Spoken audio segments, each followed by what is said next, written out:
So,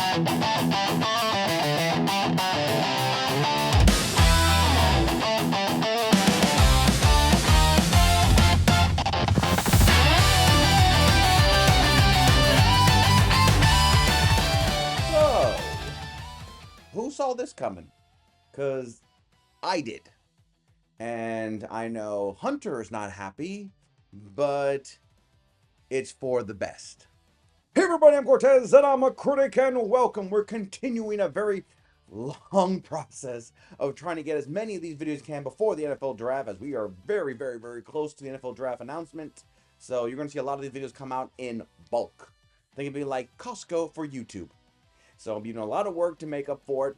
But today we are currently on the AFC South, and we're going to be talking about the Jacksonville Jaguars of Duval. And I know that joke's gonna get old, but I don't care. But one thing we must admit about the Jaguars is, did they really need Travis Hunter? Because they were good without him. What does that say? Let's talk about the Jags.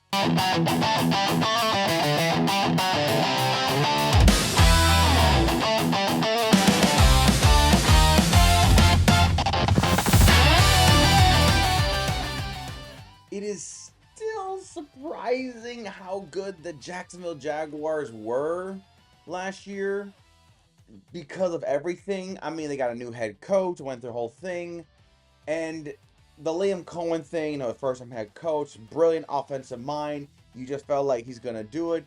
But Jaguars have been so inconsistent when it comes to the coaching staff that there are times people discussing about, are the Jacksonville fans happy about Trevor Lawrence? Are they happy about Trevor Lawrence? Is Trevor Lawrence the golden boy? Is Trevor Lawrence even a top 10 quarterback?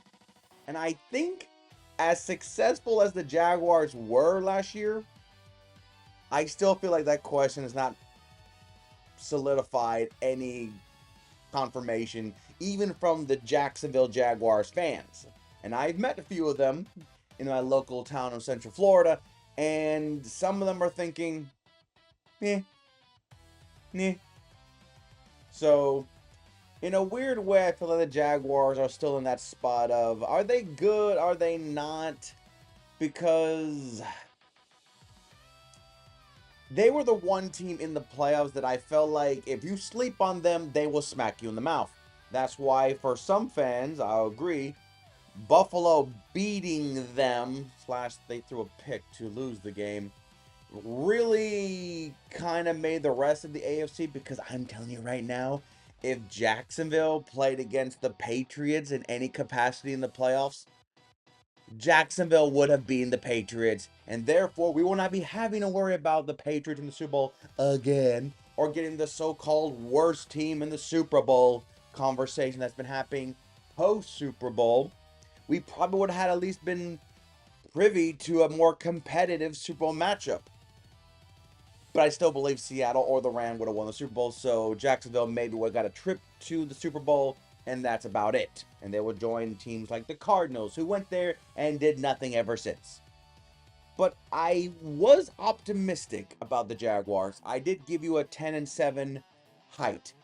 My concern was more so of the Texans was going to take the division, the Jaguar new head coach, but I still feel like confidently they would have been a 10-win team. But then going 13-4 and stealing a few wins against teams that were supposed to be juggernauts, and then you find out that they weren't juggernauts, you're like, okay. But then a lot of your players left this offseason. And the big thing I started this video off because recently they just announced / confirmed or / was reported that Travis Hunter will be playing more DB than wide receiver. And in my draft video, I said that I feel like that should be the case. Because I've always believed a defensive back is one of those positions that if you're caliber enough to be a DB in the NFL, especially a corner, you should play that position for as long as you can. I always felt like the two-way experiment was not going to last, but I do believe that he could be utilized in situational and, certain pack situations for the offense. But put him as a shutdown corner, or at least just put him as a defensive back, was was probably the most likely choices. And now that it's been, like I said, reported, confirmed, and Travis Hunter says, I don't know, I was never told, or I didn't say that, it'd be like, welcome to the NFL, my dude. Sometimes your consent on what we do with the team doesn't necessarily mean you, even though we're going to use you how we see fit. But with all that being said, I just have to ask. You guys went 13-4. You went above and beyond. And I can't help but wonder, how much better would you guys really have been if Travis didn't get hurt or had the season-ending knee surgery? How much better would you guys have been? I mean, Jacoby Myers for a trade deadline was such an effective receiving threat. Brian Thomas Jr. kind of fell off. The rushing attack was effective. The defense was solid. So I just can't help but wonder, how much did Travis Hunter really contribute when the team was still that good? 13-4 is 13-4. I mean, would it have been a difference if it was a 13-4 team with Hunter? Was Hunter present could have determined, more wins? Really? I don't know. I just kind of, not saying he's a bust. I'm not doing that. Don't put that conspiracy. I'm just saying, you guys were so good and you gave up a first round pick for a Hunter. And speaking of first round picks, we'll hold on to that. We talk about your best game. The best game took place later in the season when the playoff atmosphere was getting intense. And there was a chance for you guys to potentially be like, we might take the whole thing as the number one seed. Maybe. Week 16 at Denver. Now, Denver just had a big win over the Green Bay Packers. And then you guys come in. You're a Florida team. So you have the cold environment of, late December, or, and then here comes the Florida team who enjoys the sun and the 72-degree temperature. Oh, it's so great. And then you guys smack them in the mouth. You guys pummel them, you embarrass them, and you made a great statement towards the end of the year to kind of like showcase the league that you don't want to play us. And they had Bo Nix. So that's why I was thinking, maybe the Jaguars could have done it. As God forbid, Bo Nix didn't get hurt, factors are awry. But that was your best game for the Jaguars. You were on the road, a team that have a big competitive win. They had confidence, everything in it. And like I said, you smacked them in the mouth. You dominated the entire game, that it never really looked like Denver, even when Denver was trying to make a comeback, it kind of felt like, yeah, go ahead and try, but the game is already in stone, my dude, so go ahead and try. To me, that was your big game.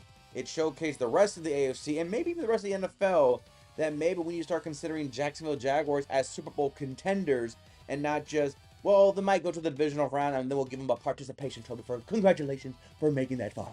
No, we take Jacksonville Jaguars seriously, and maybe even be better to saying Jacksonville Jaguars in the Super Bowl and not be like, am I playing a game of Madden? No, it's real life.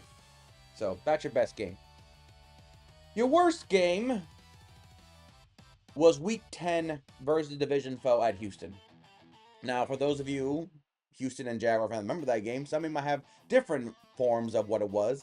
But I remember I was watching another game, and then they cut away to that game because my game ended. I forgot what team I was watching or what it was. But I remember it was David Mills, and it was a comeback. A drastic comeback. And for the life of me, I was like, the Jaguars blew it. They blew it. Now, division foe means different things. But I don't care if it's a division foe. You guys blowing a lead and letting your opponent make a comeback, especially with their backup quarterback, and the way the comeback happened just made it feel like, did you put your foot off the gas? Now, I'm the kind of guy, because I played offense, is even with a big lead, you want to play conservatively, but still be, still have progress, Don't throw the ball as much. Go for the screen. Go for sure, routes, 5 yard. Don't try to go deep all the time. Keep fundamentals. But don't take your foot off the gas completely. And I don't know. I felt like the Jaguars were doing that. But the Texans then put their foot on their gas, and then it changed. It just felt as the game was going on that, okay, I don't think like Jacksonville let up, but it felt like the Texans were like, oh, I forgot I have Nos, and then they hit the gas. It just felt that the Texans were more aggressive toward the end, and Jaguars were kind of like, stop it, stop, stop, stop, stop, stop. The Jaguars were like trying to stop the floodgates, and they couldn't do it fast enough. And when they finally tried to say, okay, we're gonna, no, they lost. So it was your worst game. You're on the road, division foe, and it was to a backup quarterback. No disrespect, David Mills. I'm just saying, perspectives is the whole story of the league. MVP for the Jacksonville Jaguars. When I do my MVP, a lot of times, because there's a lot of games you want to try to watch and see, because sometimes the eye test dictates more than what the stats do. But I was looking at the Jacksonville Jaguars statistics, because 9 times out of 10 is usually the quarterback. The quarterback gets it. And I was really like saying, okay, let's see what Trevor Lawrence actually did. And just over 4,000 yards, 29 touchdowns, 12 interceptions. Good, solid point. And the big thing I took away from it is, well, he didn't really have Hunter for most of the year. Brian Thomas, only had 48 receptions for 700 yards. Your best receiver was Washington, but he had 800 yards. And Hunter, for the 7 games that did play, he had 28 receptions. So when we start thinking about huh. But he was still managed, the offense was still effective. Even though he had no 1,000-yard receiver. You guys were still effective. So I can see people putting ETN Jr. in there, but I'm giving it to Lawrence because Lawrence still had 4,000 yards passing, and he did it with really no real distinguished number one receiver, because you were hoping that your number one receiver last year, your rookie Brian Thomas Jr., was going to excel, but he kind of a little slip. And Hunter played 7 games and he didn't really do anything, so he kind of was disappeared. So Lawrence made lemonade with the few lemons he had, so I'm giving him the MVP. 13 wins. I mean, yes, ETN Jr. did a lot, but I'm giving it to Lawrence. I'm a little biased here. Like I said, ETN only had 7 touchdowns, so yes, he had over 1,100 yards, but I'm giving it to Lawrence. MVP to me. Great for the Jaguars. Going back to my point about the lack of productivity in the receiver department, I'm giving him an A. You gave up a lot of capital for Travis Hunter. He barely played 7 games to the fullest extent he wanted for those 7 games. You're still trying to experiment what he was going to be his rookie year. And you guys still went 13-4, win the division. And like I said, I really believe if you guys would have beaten the Bills, you guys probably would have beaten the Patriots and maybe would have beaten Denver. I felt like that was the big hurdle for you guys. You were a team that felt like nobody wanted to play, and you felt the most confidence about it. So to me, that is how I looked at the Jags. Hey, I think it was good. Liam Cohen's first year as head coach shows promise. But like any critic on the side, could you do it again? I mean, I feel like the AFC South still doesn't feel as it gotten stronger on paper. I mean, you guys lost a lot of capital, a lot of players left the team. So we'll see. And segue into, so what are you going to do in the draft? Oh, wait, you don't have a first round pick. So let's go back to the Travis Hunter conversation. Jacksonville Jaguar fans mainly, how do you guys feel?